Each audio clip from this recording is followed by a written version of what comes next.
Bien à vous, madame, messieurs, et merci de nous rejoindre sur ce plateau pour suivre cet entretien spécial. Nous sommes ensemble pour aller à l'école du J'assume de Denis Sassou Nguesso. La modernité d'un discours pour une jeunesse en route vers l'alternance générationnelle et pour effectuer ce voyage. Un invité, et pas des moindres, le jeune Christ Ristin Simba, l'auteur de l'essai politique sur le J'assume de Denis Sassou Nguesso. C'était déjà depuis le 15 décembre 2020 aux éditions L'Harmattan. Christ Ristin Simba, j'allais dire, merci de vous rendre disponible pour cet entretien spécial. Merci à vous, monsieur le journaliste, de m'avoir invité. Si je devrais vous poser une question d'échauffement en guise d'entrée de jeu, quel est à votre avis ce que j'appelle par la signification réelle à donner à la célébration du 62e anniversaire de l'indépendance de notre pays, et bien plus encore, au fond, quel intérêt revêt pour les jeunes les célébrations passées, présentes et même futures de l'accession du Congo-Brazzaville à sa souveraineté internationale? Merci, monsieur le journaliste, monsieur Gilbert Richard Mutakala, de m'avoir invité. Merci. Vous savez, la fête de l'indépendance est un moment de profonde signification pour toute nation. Parce que c'est à cet instant qu'on se rappelle du coup de maître dont nos aînés, dont nos aïeux, dont nos anciens ont été des artisans. Vous savez, j'aime dire que la plus grande gloire que puisse offrir la politique réside en ce qu'elle permet de faire de ceux qui la pratiquent des artisans dont le génie construit des civilisations, dope l'agir et le mental des peuples pour aller vers un idéal commun. Le 15 août 1960, nos aînés ont eu à matérialiser cela. C'est normal que même 62 ans après, que cet instant puisse trouver en nous, sinon puisse susciter en nous, eh bien, l'allégresse, les émotions qu'il faut pour se rappeler qu'il fut un jour des hommes et des femmes de ce pays se sont levés pour aller arracher au prix de beaucoup d'efforts notre indépendance. Maintenant, au-delà de cela, je pense qu'il faut mettre dans ces célébrations un contenu qui puisse parler à la jeunesse. Un contenu qui puisse interpeller la jeunesse, au-delà des festivités. À quel moment le jeune doit-il se sentir? Vous faites bien de parler de contenu. Est-ce que ce contenu existe déjà? A-t-il existé un jour? Voilà pourquoi je vous ai invité à aller à l'école du J'assume de Denis Sassou Nguesso. Vous savez, je pense que la jeunesse doit se poser la question de savoir aujourd'hui, où nous venions il y a quelques heures de fêter le 62e anniversaire de l'indépendance de l'accession à l'indépendance de notre pays. Il faut qu'on se pose la question, que faisons-nous de notre histoire? Je pense que la jeunesse a besoin de se poser cette question. Que faisons-nous de notre histoire politique? Que faisons-nous de l'histoire de notre pays, à la fois dans ses travers, à la fois dans ses errements, mais à la fois dans ses réussites et ses moments de gloire? Que faisons-nous de cette histoire? C'est-à-dire dans ses succès? Dans ses succès. Que faisons-nous de l'histoire du Congo? Allons-nous l'assumer ou simplement la rejeter pour que les aînés soient les seuls à porter ce fardeau? J'ai l'impression que le jeune Congolais veut se départir de cette histoire. Le jeune Congolais veut laisser la responsabilité aux aînés. C'est un rejet de responsabilité? Un rejet de responsabilité, un rejet même de notre histoire. Et voilà pourquoi, pour moi, je pense que la question vaut son pesant d'or, mais je pense aussi que nous n'avions pas d'autre choix que d'assumer notre histoire, à la fois dans ses succès et ses errements. Pourquoi il faut assumer? Nous avons l'impression de vouloir aller vers un nouveau Congo. Nous appelons ce nouveau Congo-là de tous nos voeux. Mais sachant que ce nouveau Congo-là ne se fera pas si nous créons une rupture totale avec notre passé. Vous savez, on peut reprocher à nos aînés tout ce qu'on peut leur reprocher à tort ou à raison. Mais il faut se rendre à l'évidence que ces aînés-là n'ont pas eu de repères lorsqu'à leur époque, ils ont décidé de servir la nation. C'est-à-dire qu'ils ont osé sans avoir eu des repères. Ils ont osé sans avoir eu de repères.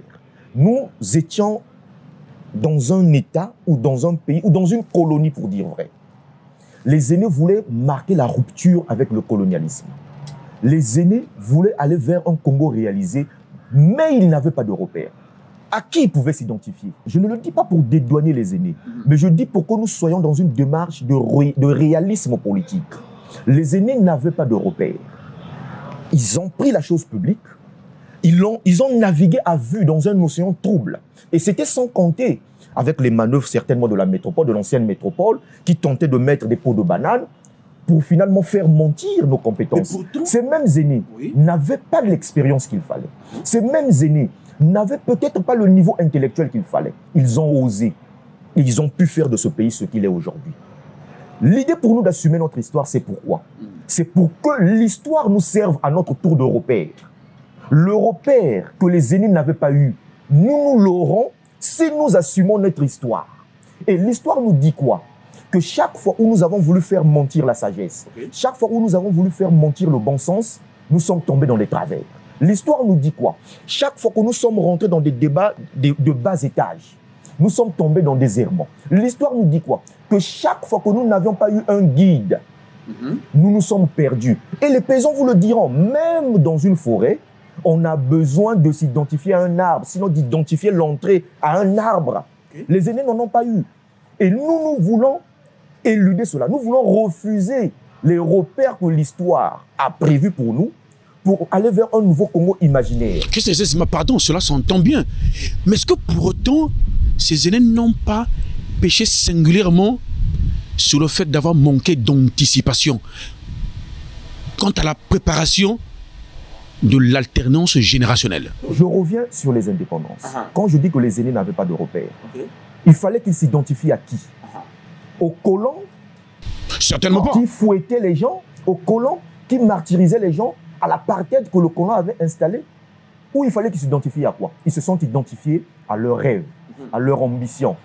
Et ils ont fait de ce pays ce qu'il est devenu aujourd'hui, c'est-à-dire un pays en voie du développement. Pour que nous puissions nous parachever donc ce développement, il faudrait que nous nous identifions à ces aînés, que ces aînés nous épargnent des erreurs qu'ils ont eu à commettre en leur temps, que ces aînés nous apprennent la culture de la maturité politique, que ces aînés nous apprennent la culture du patriotisme. C'est en apprenant auprès des aînés que nous allons construire le Congo de demain, parce qu'eux seront nos repères. Et dorénavant, nous allons dire, avant-hier, tel aîné avait fait ceci, voilà ce qu'il avait reporté comme conséquence, dorénavant, je ne le fais pas. Voilà pourquoi, pour moi, Christ Risnin Simba, il faut que nous repartions vers l'école du Jassum de Denis Sassou Nguesso pour assumer d'abord notre histoire politique, à la fois dans ses travers et ses succès, mais pour que nous soyons prêts, nantis, avec tous les éléments pour construire le Congo de demain. Si j'ai essayé de cerner votre pensée, le guide dans le cadre d'espèce devrait se trouver être Denis Sassou Nguesso. Justement, en tant que chef d'État, en tant que président de la République, comme à l'accoutumée, il a fait une adresse à la nation relativement au 62e anniversaire de l'indépendance de notre pays. Et d'ailleurs, nous allons tout à l'heure demander justement à la régie de tout mettre en œuvre pour que nous puissions donner l'occasion à nos téléspectateurs de revenir, c'est-à-dire de revoir quelques portions à la fois d'un aspect particulier de l'adresse du chef de l'État et aussi de son interview lors du vote du 10 juillet 2022, bien sûr, à Brazzaville. Nous parlons bien sûr du vote relatif aux élections législatives et municipales. Les jeunes s'engagent et je suis très heureux d'observer ce mouvement. Ceci veut dire que progressivement la jeunesse prend conscience de ses responsabilités et travaille pour son avenir. Il faut que tout cela se passe avec beaucoup de responsabilité et de sérieux. Et pas seulement un mouvement d'enthousiasme. Et si les jeunes s'engagent, comme on l'observe, avec sérieux, je crois que cela est un très bon signe. Cela n'a pas commencé aujourd'hui. Même notre génération s'est engagée dans les luttes politiques et nous étions aussi jeunes. Tous les dirigeants que vous voyez aujourd'hui au poste de responsabilité et ont commencé aussi la lutte politique, ils étaient très jeunes. Donc on parlait tout à l'heure de la vitalité de la démocratie dans notre pays et si elle gagne, comme on l'observe, les milieux de la jeunesse qui pensent à son avenir, je crois que cela est aussi un très très bon signe.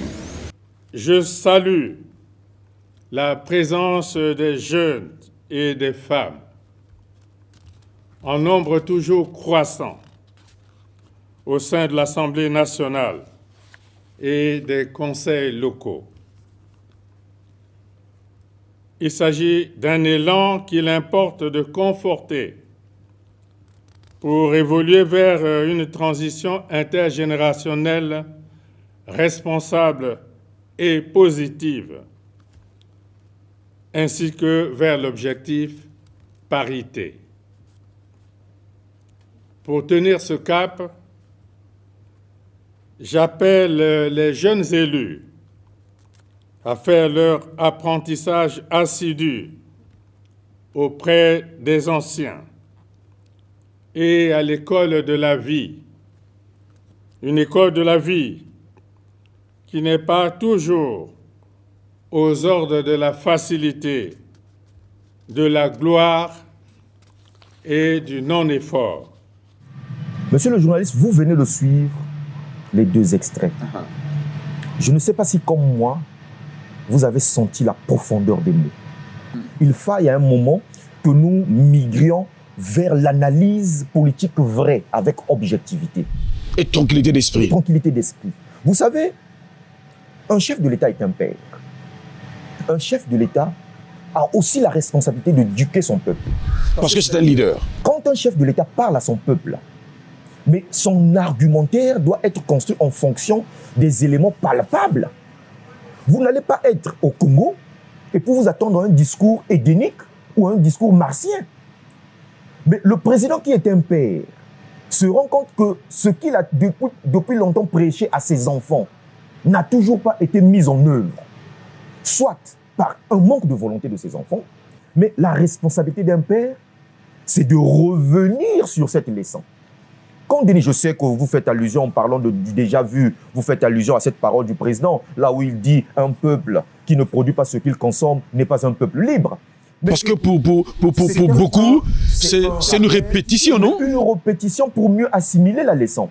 Depuis 86, il en a parlé. Qu'est-ce que nous en avons fait? Qu'est-ce que nous avons fait de cette phrase? Qu'est-ce que nous avons fait de cette recommandation? Qu'est-ce que nous avons fait de cette réflexion? Est-ce parce que nous ne l'avions pas assimilé? Est-ce parce que nous avons tourné le dos à cette recommandation que lui, le père, doit oublier ce qui est important pour nous?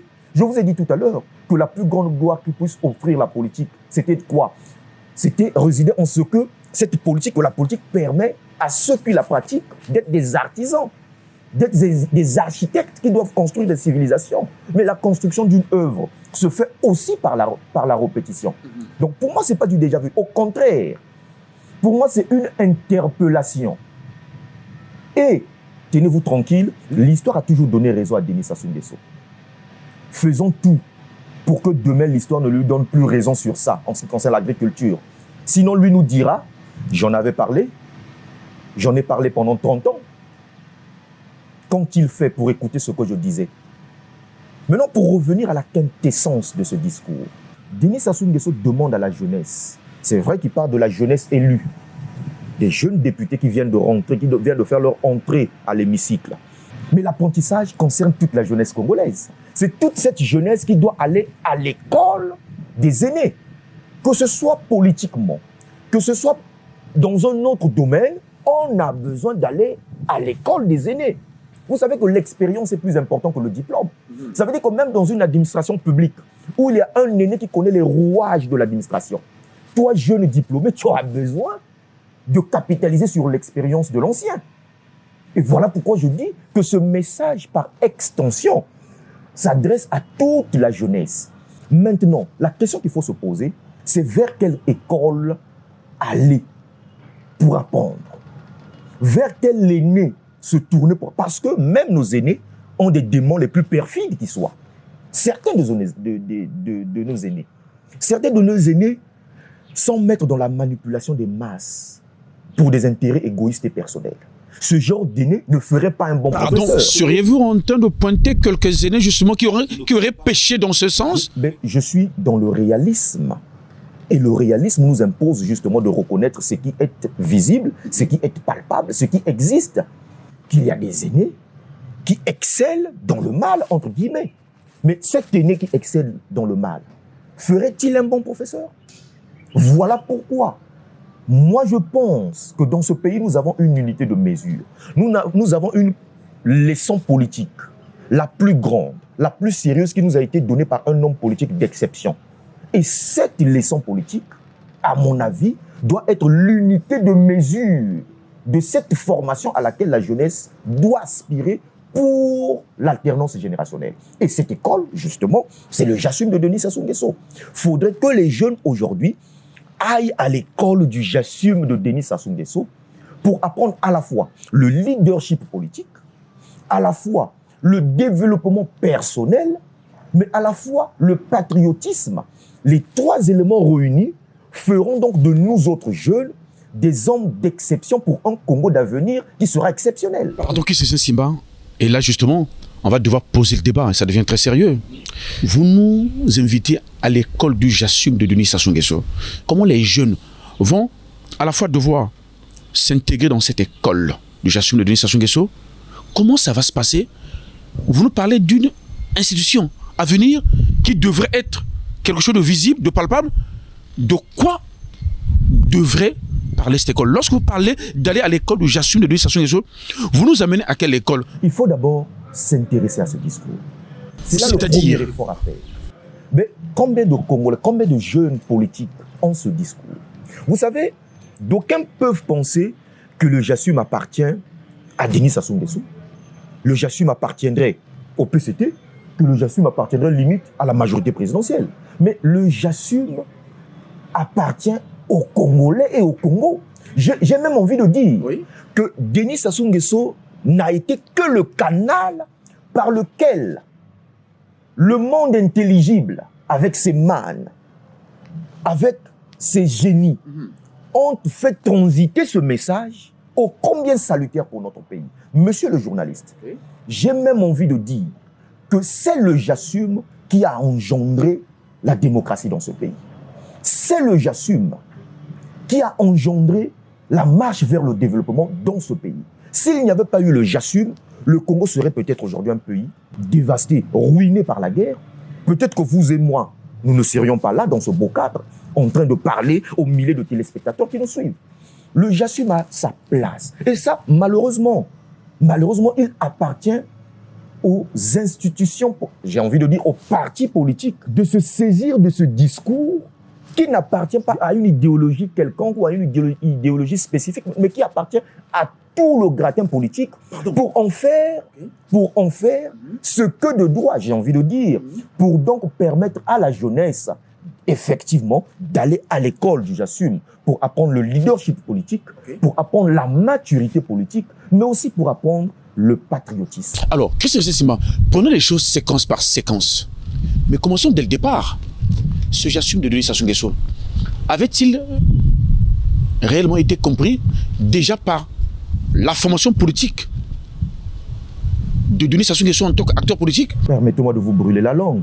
Mais si ce Jassum avait été compris, nous n'aurions pas connu les événements de 93.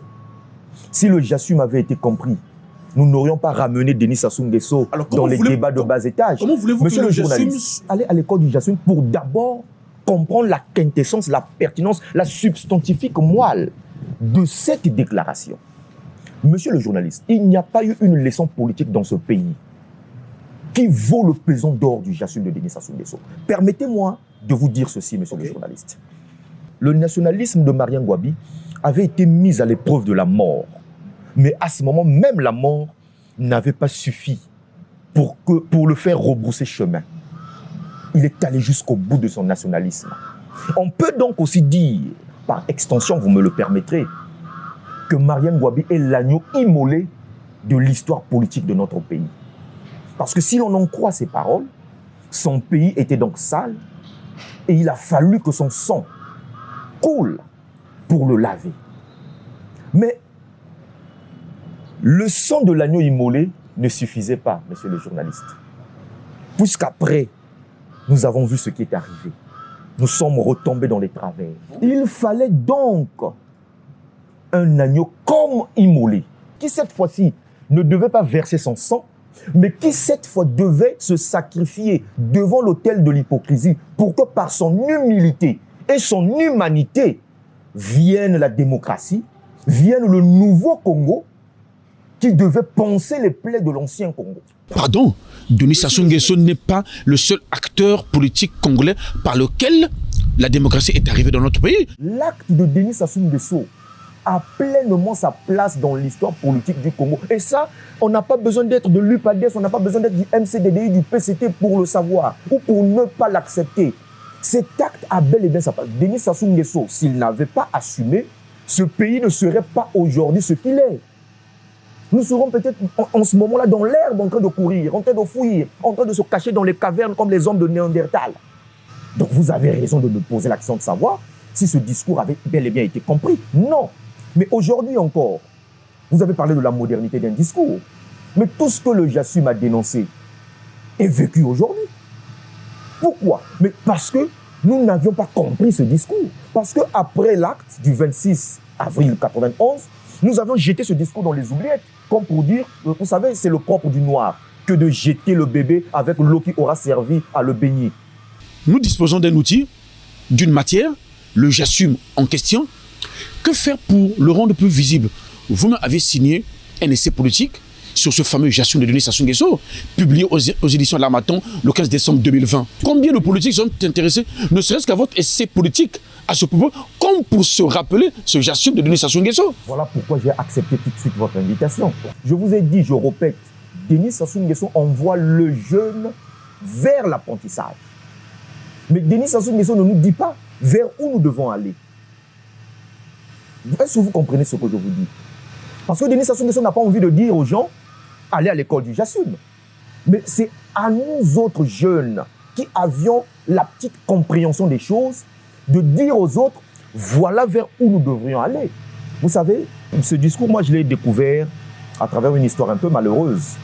Ce fut quoi, cette histoire malheureuse, grâce à laquelle vous avez découvert le JASUM? Je l'ai découvert à travers mon père, parce que mon père en 91, j'aime pas trop en parler, avait soutenu le président, parlait du discours. Pendant les événements malheureux que nous avons connus dans notre pays en 97-98, il a été rattrapé.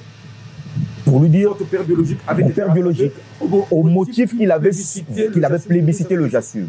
Et donc, cela lui a coûté sa santé, cela lui a coûté beaucoup de choses et même notre stabilité. Parce qu'après, bon, ce qui va arriver, on n'a pas besoin de parler de nos histoires personnelles. Aujourd'hui, défunt père, voilà comment je découvre ce discours. Au fil de la lecture et de la méditation, je me suis dit, tiens, il y a quelqu'un au Congo qui pouvait faire preuve d'auteur, de temps de maturité, de maîtrise de soi. Je suis un friand de l'histoire politique de mon pays. Je vous dis, telle leçon ne nous a jamais été dispensée dans ce pays. Le JASUM est une école qui mérite le plébiscite qu'on en fait. Et j'invite une fois de plus la jeunesse congolaise à aller vers cette école. Vous savez, 2026 arrive. Certainement avec ses promesses, certainement avec ses désillusions. On ne sait pas de quoi sera fait demain, mais nous avons besoin d'aller vers le JASUM. Qu'est-ce que c'est, Simon? Parce que nous sommes en train d'aller progressivement vers la fin de cet entretien spécial. Je vous plonge dans une fiction. Imaginons que Denis Sassou Nguesso ait pris le soin de lire votre essai politique sur son JASUM et qu'il consente à vous recevoir pendant 1 heure, pendant 2 heures, peut-être même pendant une journée, qui sait, pendant tout un week-end. À la vérité, si vous avez une seule question à lui poser, une seule demande à lui faire, que lui demanderez-vous? Je lui poserai une question et lui ferai une demande, mais nous sommes dans la fiction, on est bien d'accord. À quoi pensait-il pendant qu'il était en train de lire ce discours devant ceux qui, plusieurs mois, plusieurs semaines avant, l'avaient critiqué, l'avaient insulté? Dans quel état d'esprit il était? Il y a une étape qui précède cette lecture du JASUM devant ce public. l'écriture même du Jassoum. Moi, je m'essaye à l'écriture, je préfère le dire comme ça. Quand je regarde les grands noms de l'écriture que notre pays a eu, quand je regarde les Jean-Baptiste Tati Loutard, Sonny Laboutancy, les Henri Lopez, ouais, notre aîné Hugues Bolodélé qui a ébauché un livre, pas des moindres. Je préfère dire que je m'essaye à l'écriture devant ces sommités, ces sorciers de la plume. Alors, je disais, je lui poserai la question parce que vous savez, c'est souvent au moment où on relit ce qu'on a écrit qu'on se rend compte de la profondeur, de la pertinence, de la grandeur de ce qu'on a dit. Et j'aurais voulu être là ce jour. J'aurais voulu pénétrer la pensée, sinon les émotions de Denis Sassou Nguesso, pour savoir à cet instant précis, qu'est-ce qui se passait dans sa tête. Et puis quand j'ai fini de lui poser cette question à laquelle il répondra très certainement, et je lui ferai une demande. Je lui demanderai de tout mettre en œuvre pour que plus jamais ce Jassoum ne reste dans les oubliettes. Je pense que c'est la seconde manche de ce qu'il avait commencé, de ce qu'il avait amorcé ce 26 avril 1991. Laisser mourir dans les oubliettes ce Jassoum serait passer à côté de quelque chose. Je lui demanderai ça avec respect, avec beaucoup d'humilité, avec, s'il le faut, beaucoup d'insistance, parce que je serai devant papa. Et je me permettrai d'insister pour dire, Monsieur le Président, cher père, ne laissez pas ce discours tomber dans les oubliettes, parce qu'il en va du devenir de la jeunesse congolaise, il en va du devenir de notre pays. Vous êtes trop jeune pour parler de Denis Sassou Nguesso, pour parler de son œuvre, de sa carrière politique qui remonte à la fois à votre naissance et même bien avant. Et là, je vous regarde les yeux dans les yeux. Christophe Simba, avez-vous une histoire particulière avec Denis Sassou Nguesso? Denis Sassou Nguesso m'a sauvé la vie. Pardon? Et comment?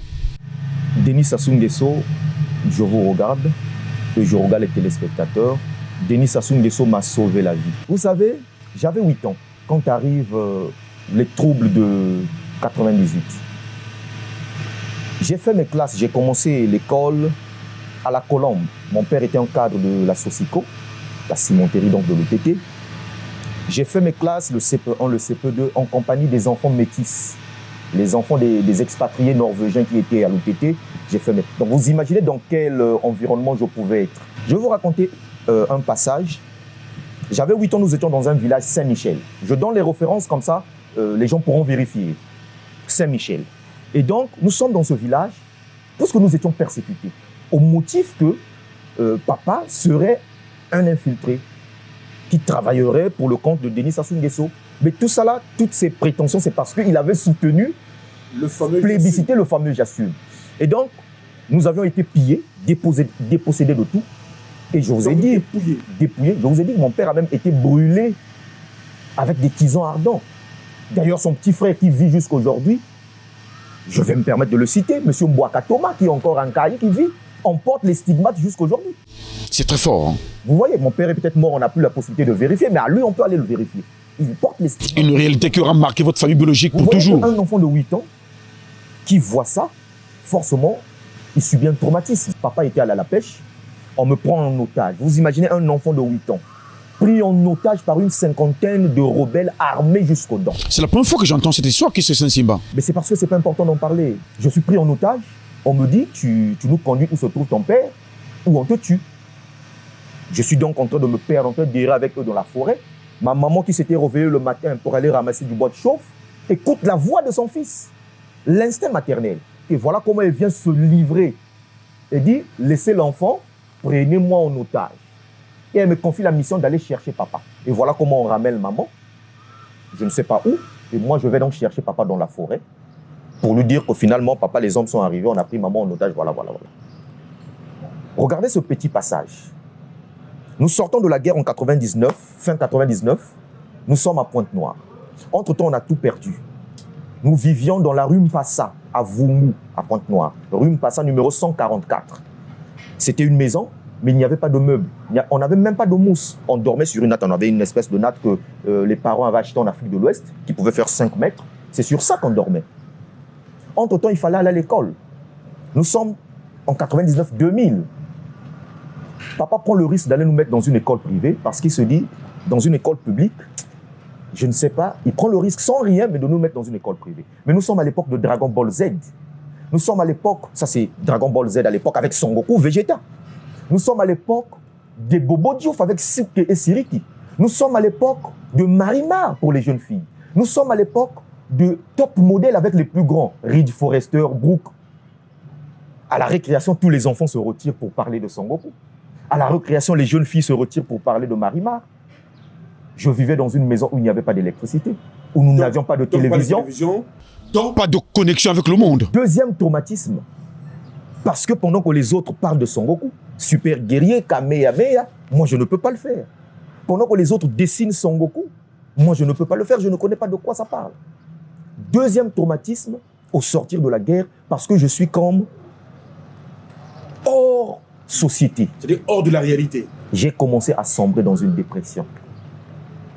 Et ce maître, je le recherche toujours, Monsieur Noï Sylvain, si jamais il peut me suivre par le biais de votre caméra, j'aimerais, je lui donne une fière chandelle parce que c'est lui qui le remarque, il se dit, tiens, le jeune garçon n'est pas con, il ne parle plus, ne travaille plus, ne passe son temps à pleurer, qu'est-ce qui se passe? Voilà comment il convoque papa.